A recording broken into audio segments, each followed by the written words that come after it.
Is everybody in? Is everybody in? The show is about to begin.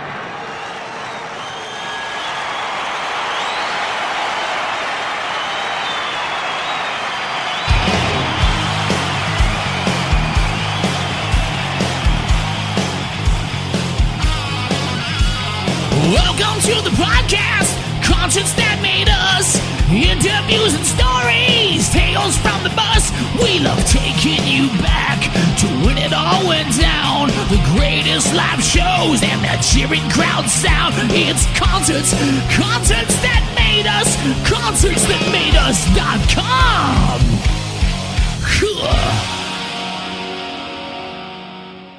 Hello, this is Mercury from Priest, and you're listening to Concerts That Made Us.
Mercury, you're very welcome to Concerts That Made Us. Thank you very much, and glad to be with you. I can't describe how excited I am now to chat to you. I've been looking forward to this one for a while. It's going to be fantastic.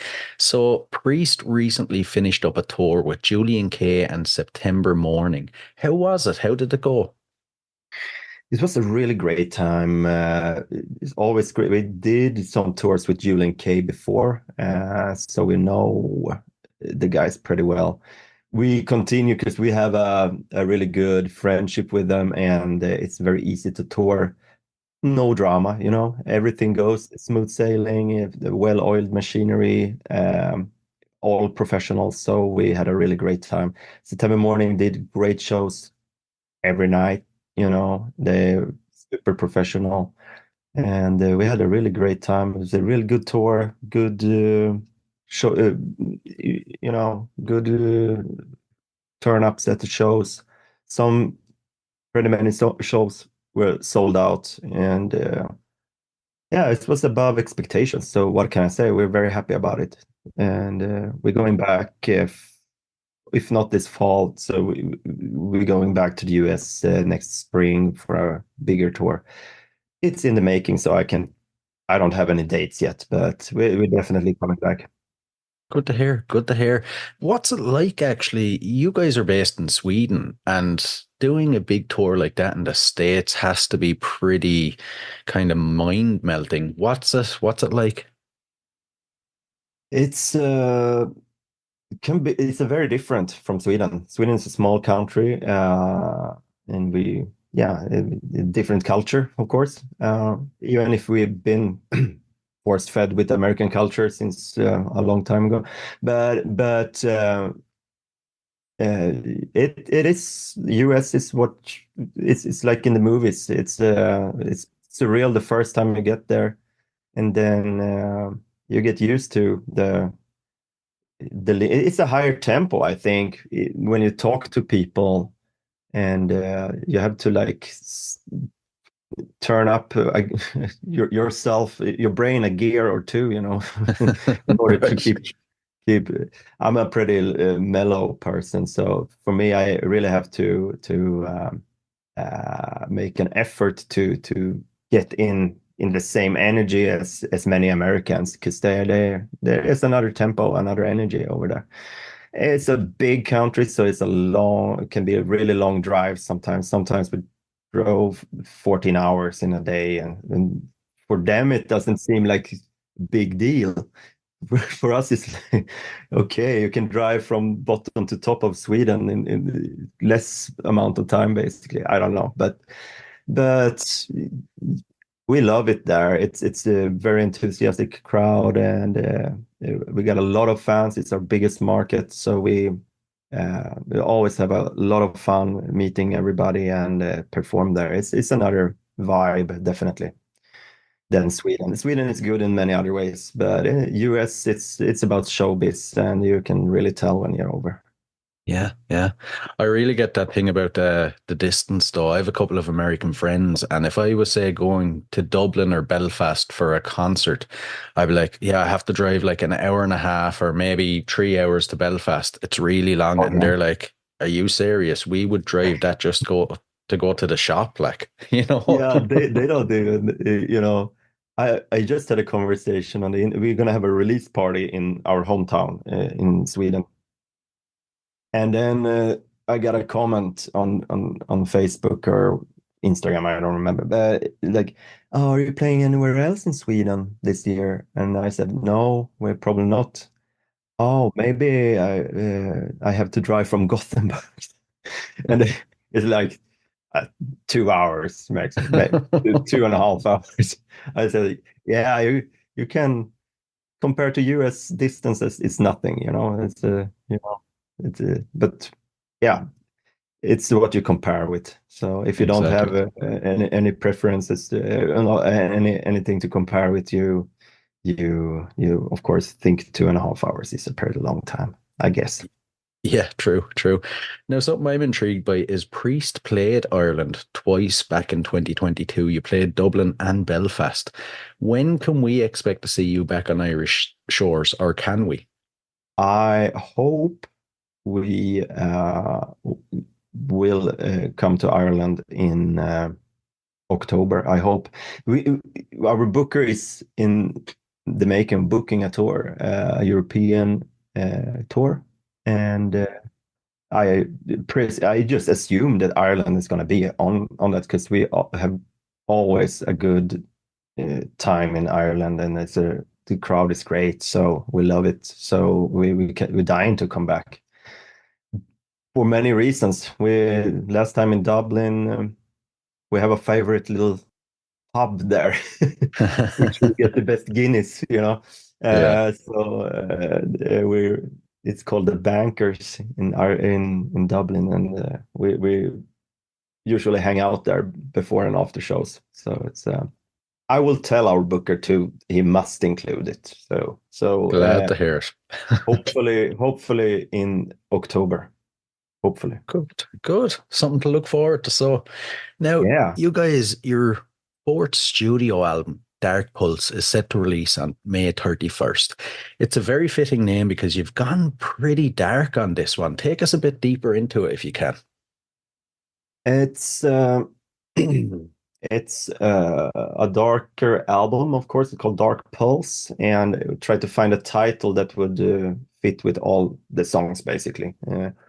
And it delves deeper into maybe, so addiction and maybe some fetish elements, but it's also danceable and a humoristic album. So it's not only weird dark, and it's touches subjects that can be a bit taboo for certain people. For some people, it's definitely not. We're not going super dark like maybe other bands do that sings about like Suicide Command was singing about torture and stuff. We're not going that dark, but it's a funny album. It's inspired by the time I was living in Berlin back in 2011, and I went to some clubs, and that's also when and where I came up with the idea for this band Priest, and that's where the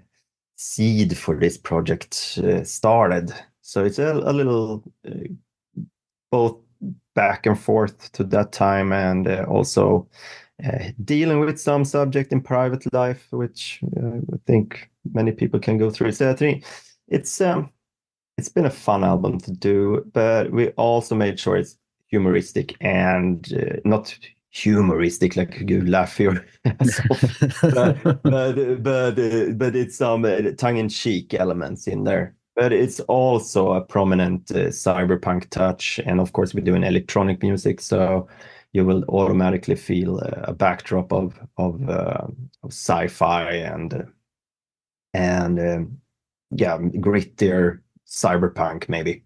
So but it's based on real life events and the experiences. But I think it's interesting when you take your own life and put it against a sci-fi backdrop, like a Blade Runner backdrop or something. So that's what we're trying to do, to mix it up a little bit to make it interesting and also appealing, more pop cultural wise, basically. I like it. I like it.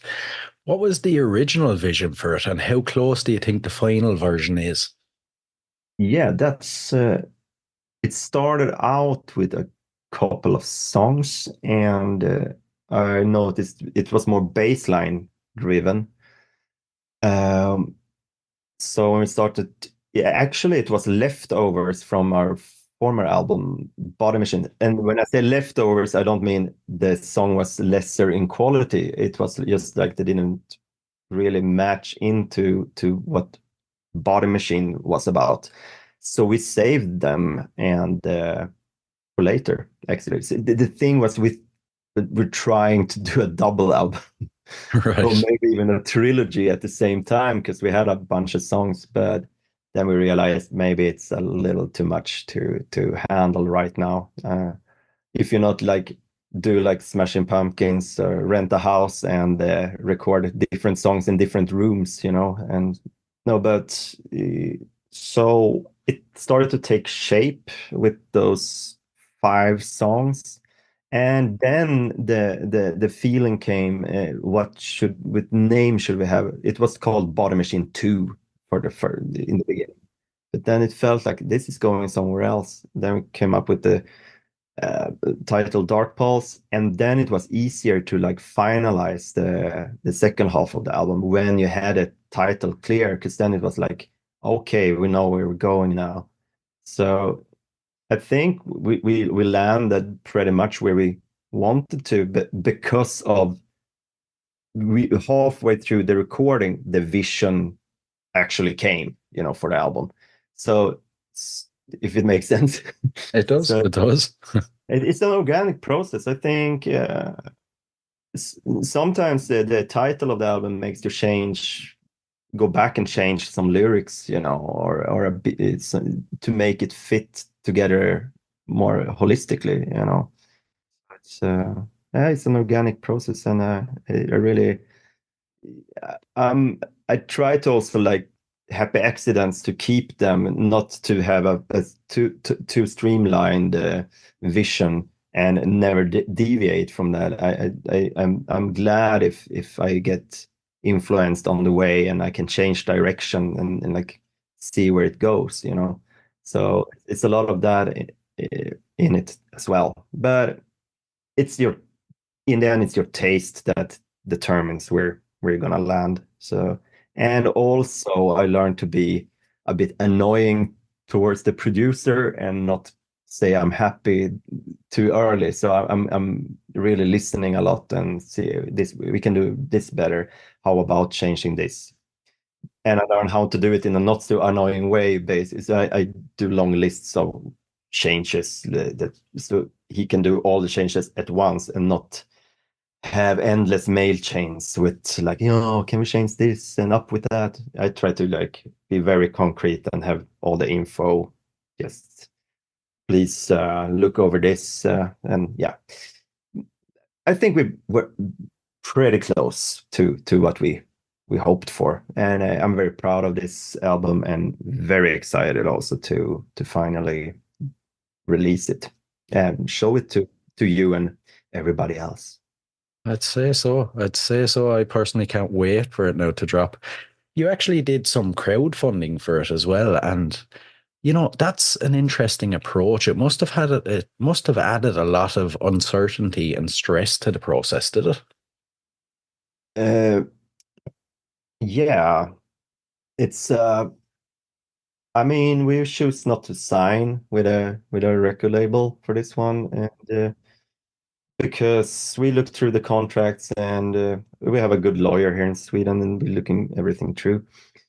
We think everybody should do that, and it's really no reason to sign with a small to mid-sized record label if you are willing to roll up your sleeves and do some hard work, and read how you do it.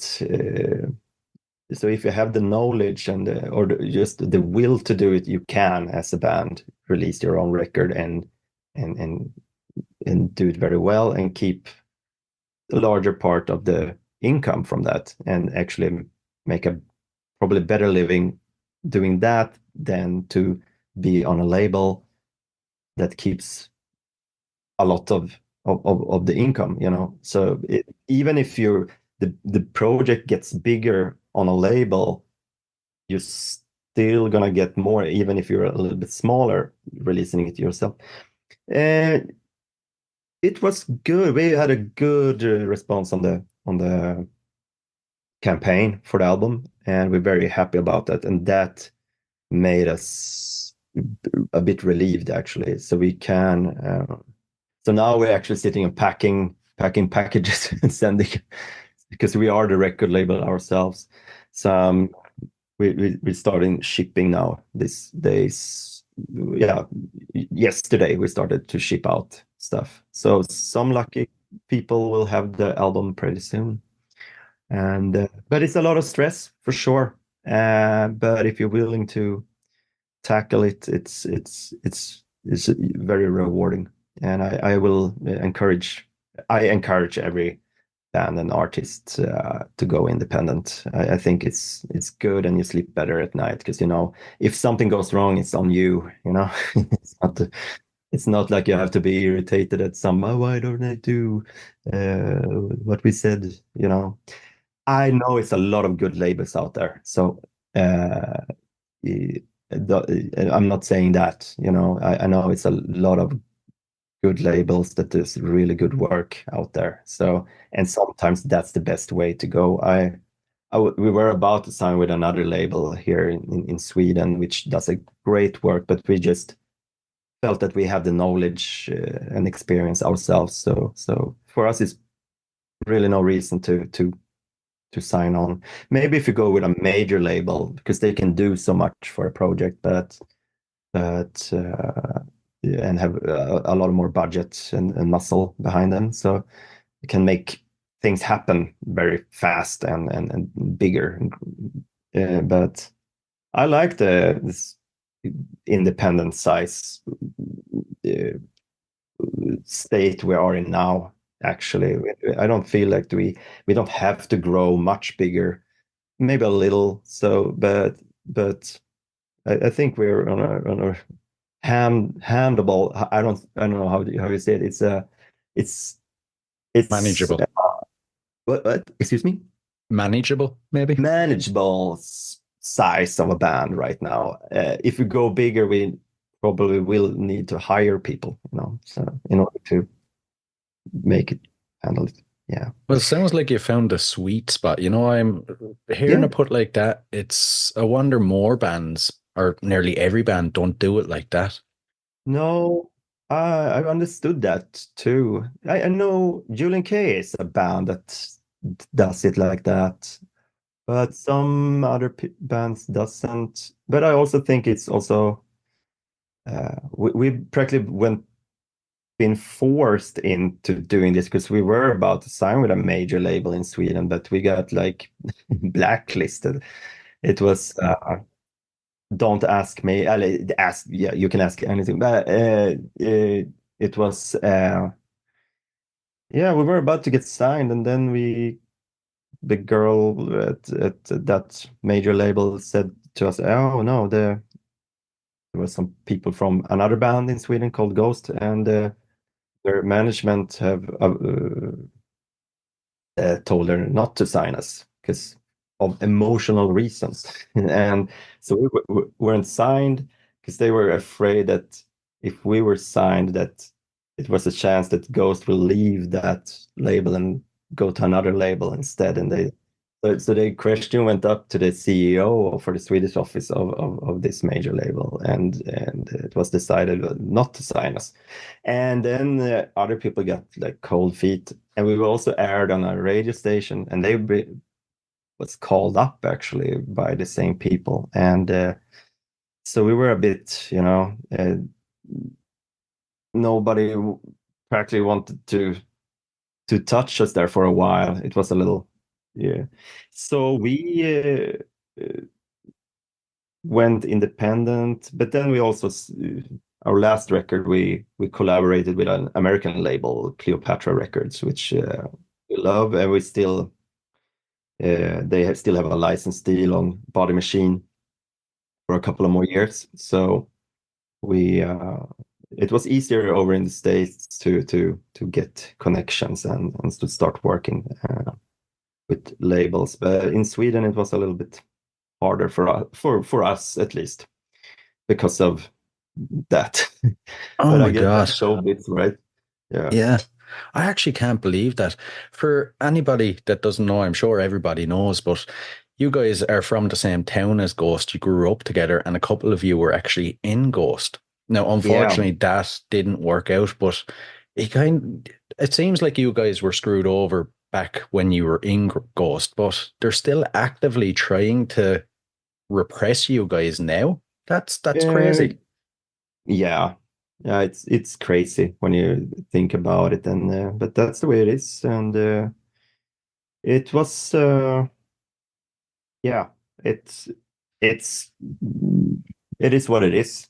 But that also led us into this more independent situation, which we today I'm very happy about, because it means that we have total control over everything, and eh, well, it's a pretty comfortable situation. So despite all the BS, it, it ended up pretty good. It's not ended up like it's over.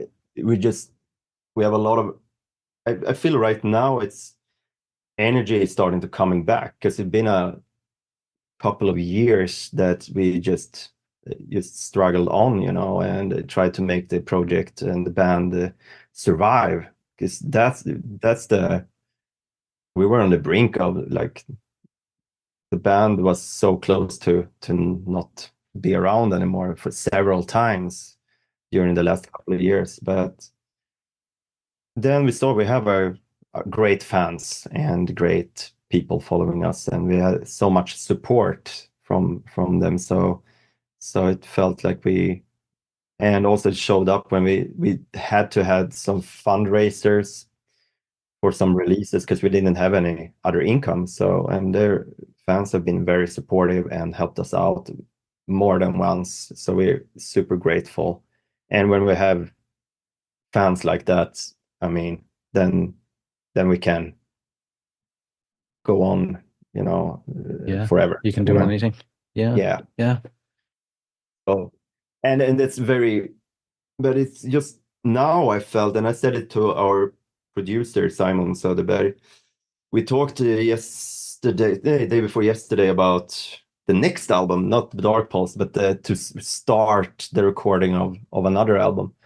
And I said also I felt now, of course, during Dark Pulse also, but even more now, I feel like we have a confidence that coming back to us, because it feels like we're on the other side of all hardships we've been through now. So, and now we're back on a level that the confidence is really back now. And after this US tour and see the response now, so now we're starting to feel that,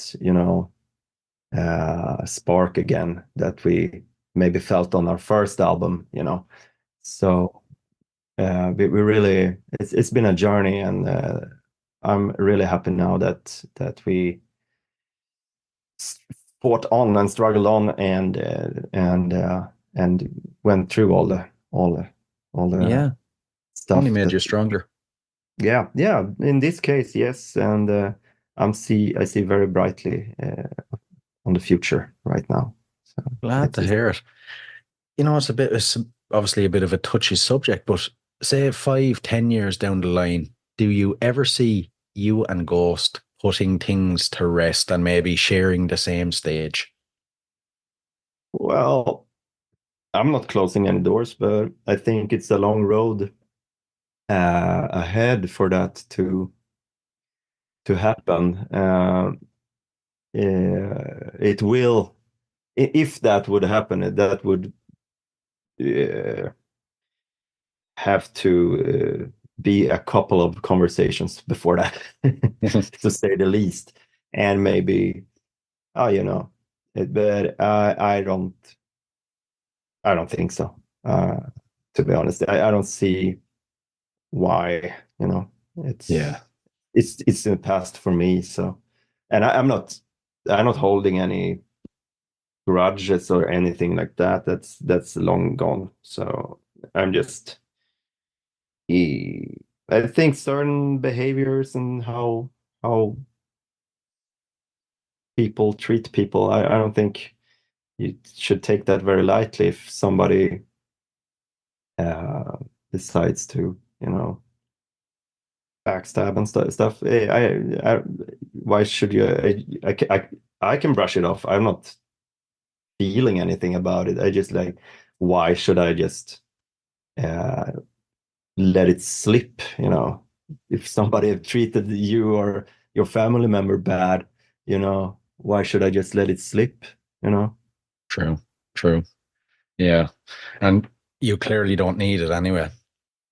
No, but no, that's nothing I'm thinking about so much nowadays. It's like I suddenly did back in 2015 or something, you know. It was fresh for me, but now it's so long ago now. So I I have too much to do with this, but of course it prolongs when you hear stuff, and like we can't get signed because of emotional reasons, and so it's like it continues externally from you, you know. Then how should you react to that? I don't know.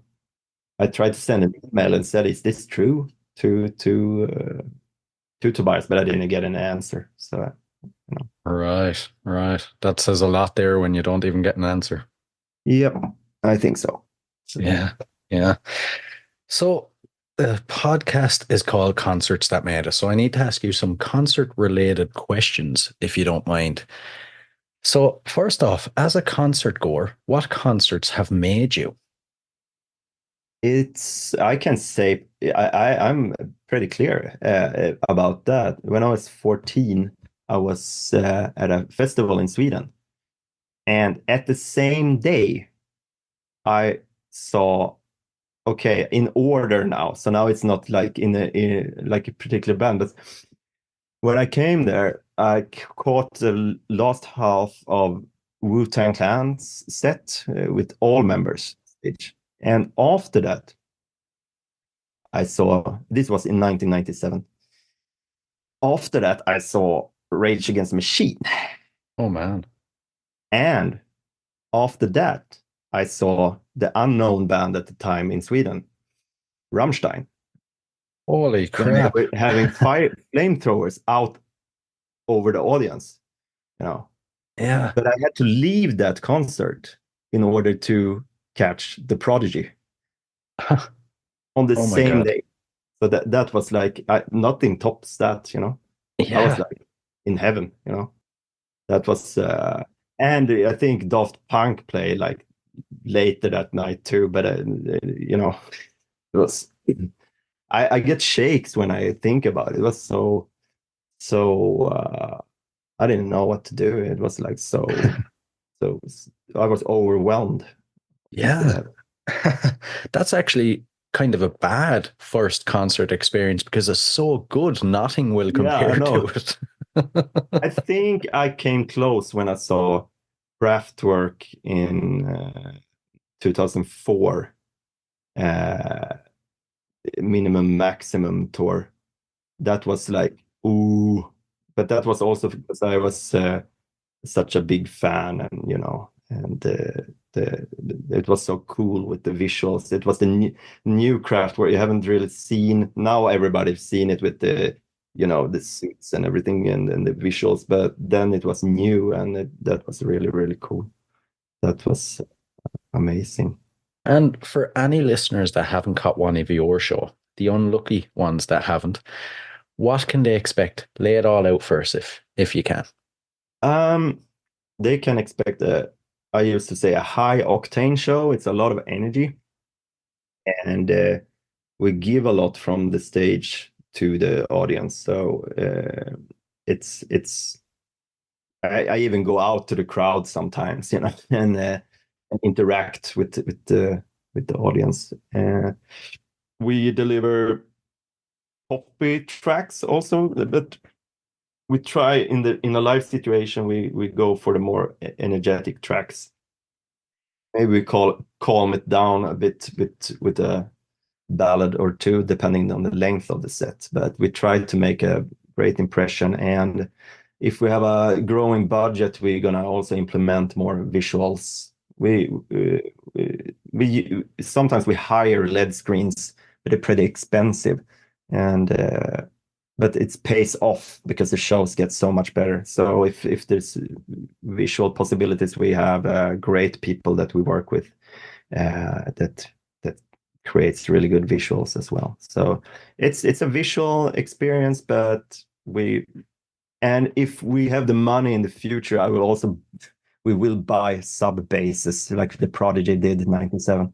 So we have extra bottom yeah, but it's a high octane show. It's fun. It's visual.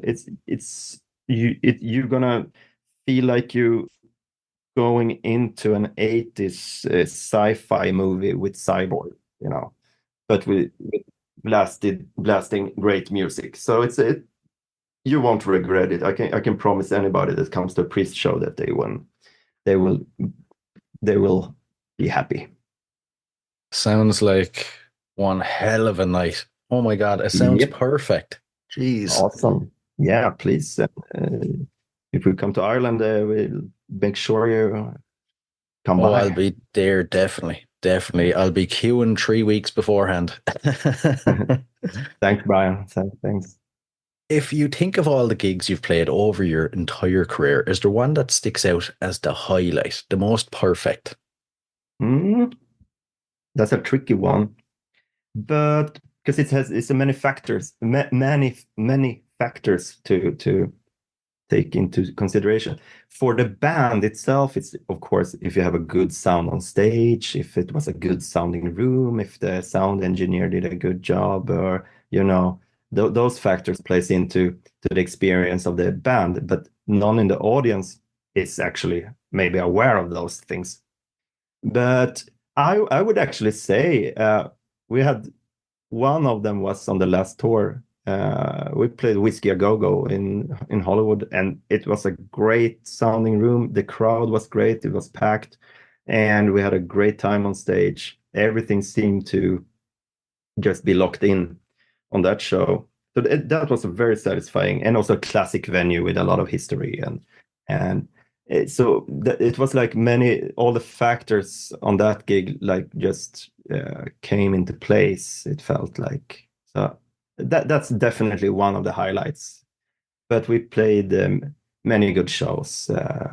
Dark Force Fest. We ended the US tour with Dark Force Fest in New Jersey, and it's like a gothic festival, like yeah. Wave Boutique Treffen or something here in Europe. Not as big though, but it was fantastic. A great crowd, great over the top, great response. It was like a room with 2,500 people, and everybody was screaming. Like I was like, "What the fuck is happening?" So no, it was a great. I didn't expect it. So it couldn't ask for a greater finale of the tour. So two of the best shows right there, and also feels like we're getting better and better. And gaining more and more confidence before a crowd. Of course, the more you play, the better you get. Otherwise, it would be strange.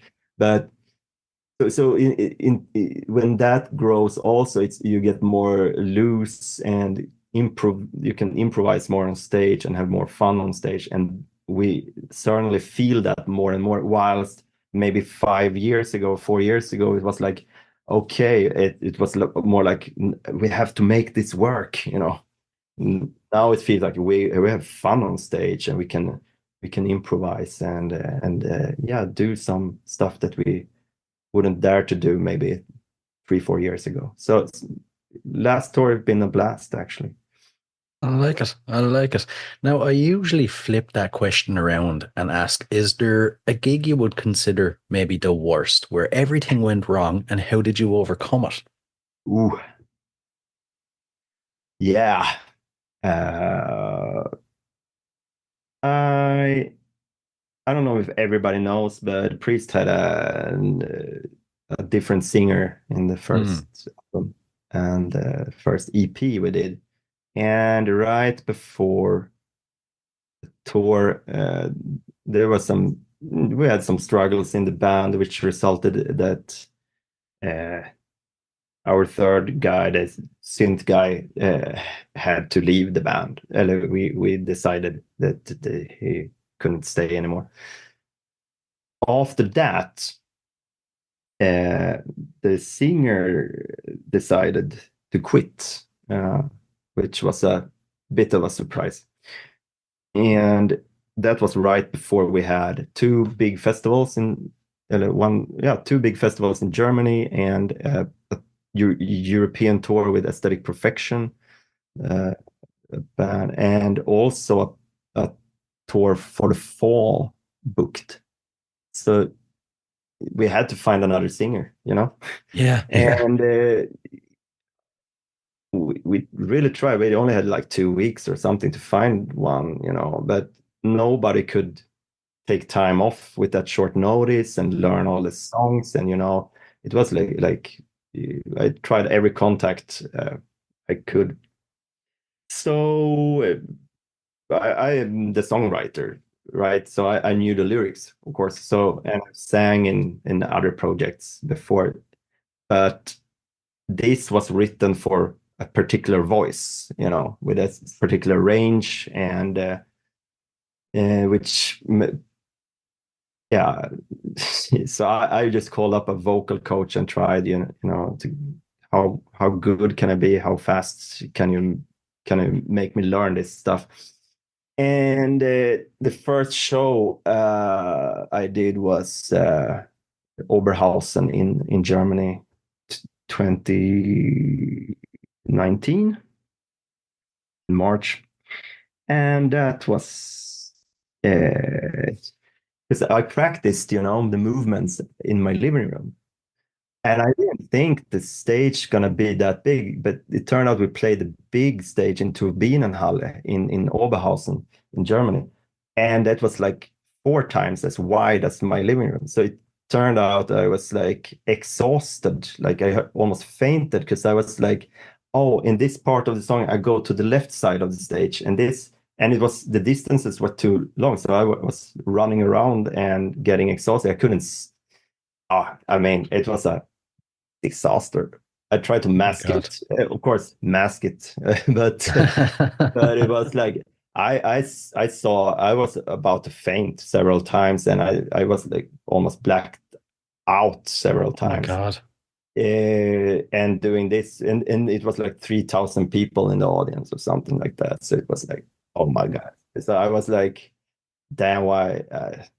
It was madness, to be honest. It was total madness. It shouldn't been done like that, but we didn't have much of a choice at that time. And I felt also, I was a bit pissed off. I said, nobody else should dictate if to pull the plug on this project or not. Like, I was like fueled by some anger also, like, I'm not going to let somebody else, have the power over this project, So, but I mean, the more you practice and get into it, then the better you get. And since we all had tours already booked, it was just to go in there, do the best.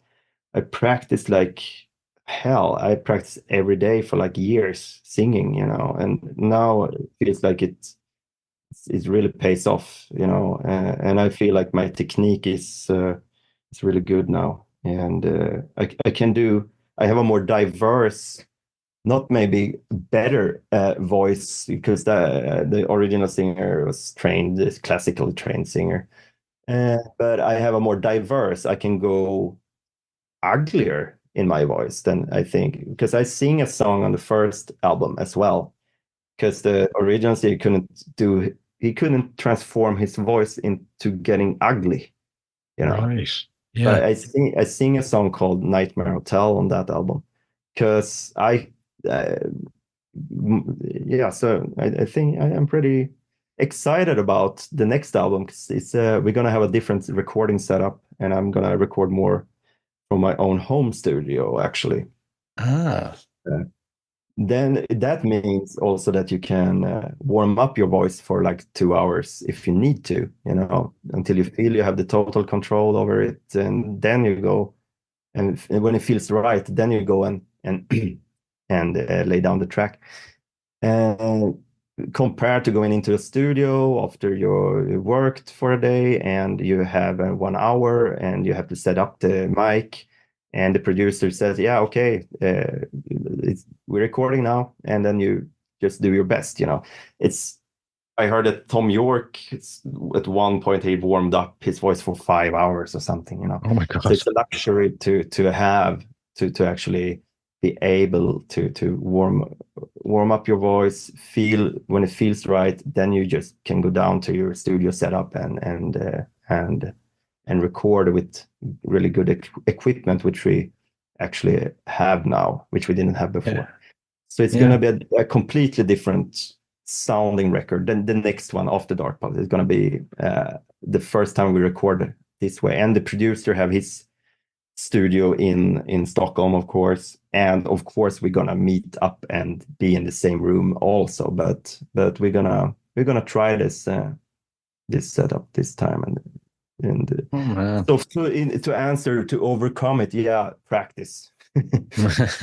And plan out your movements on stage. Don't you're not Superman, so stand still. If you don't know what to do, don't move too much, because to be able to sing you need some air left in your lungs, and don't run around, Very good advice.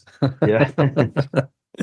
And before we dive into the last couple of questions then, future plans that are set in stone. I know the album is out on the 31st, the release party is the 17th. Is there anything else you can share with us? Actually, the release party is the 17th in Linköping here. And the albums, as you said, is out the 31st of May.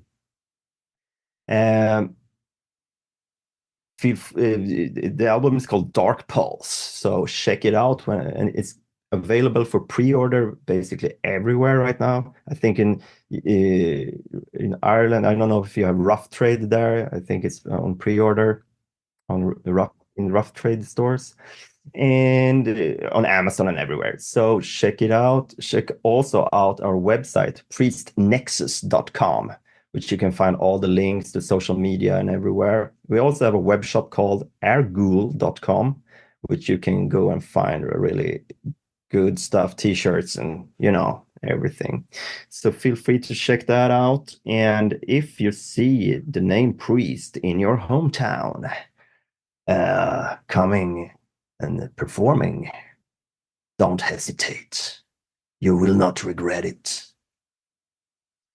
Thank you so much, Brian. Brilliant. We'll dive into the last couple. These are a couple of quick, random, fun music questions, but I'm intrigued to see your answers. So the first one, what are you currently obsessed with? It can be anything at all. Oh, I'm obsessed with the movies, Criterion editions, DVDs, Blu-rays.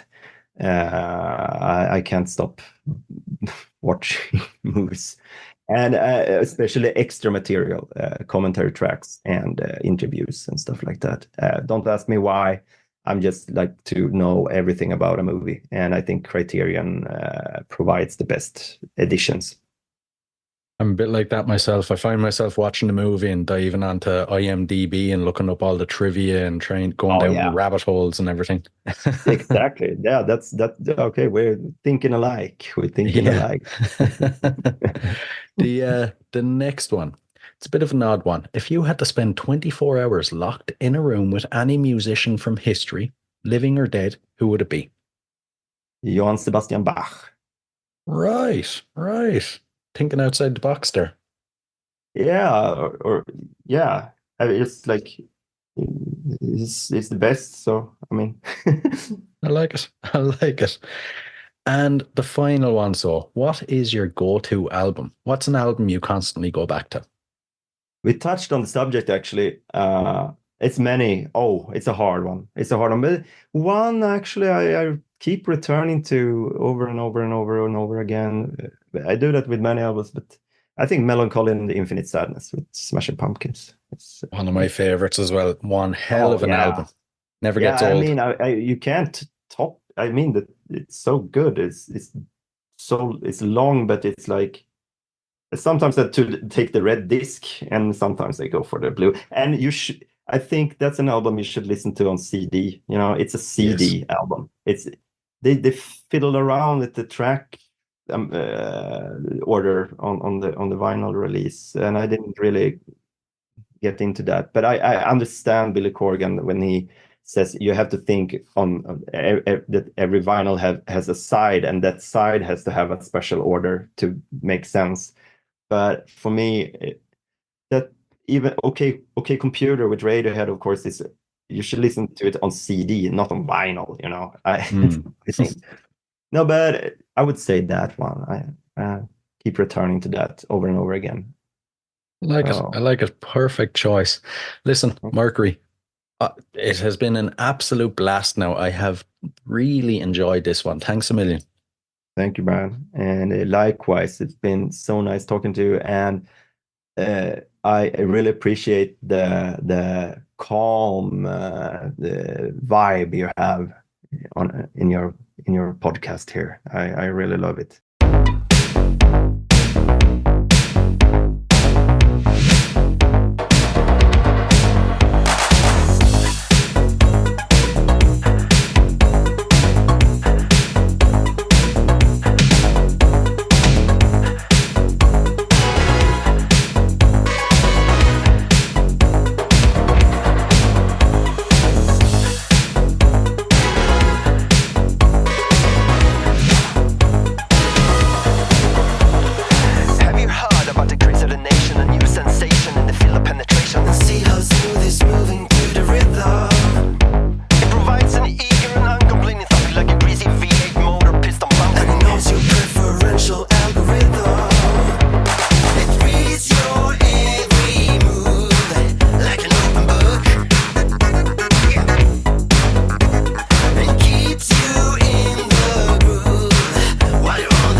Hey guys, I really hope you enjoyed this episode. If you did, please rate and review us on iTunes and Spotify.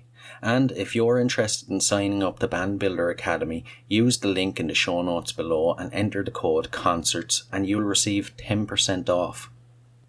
So, until next time, keep rocking.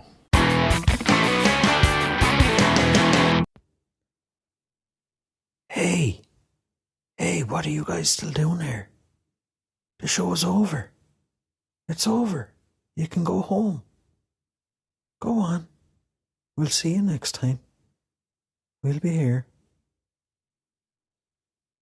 Bye.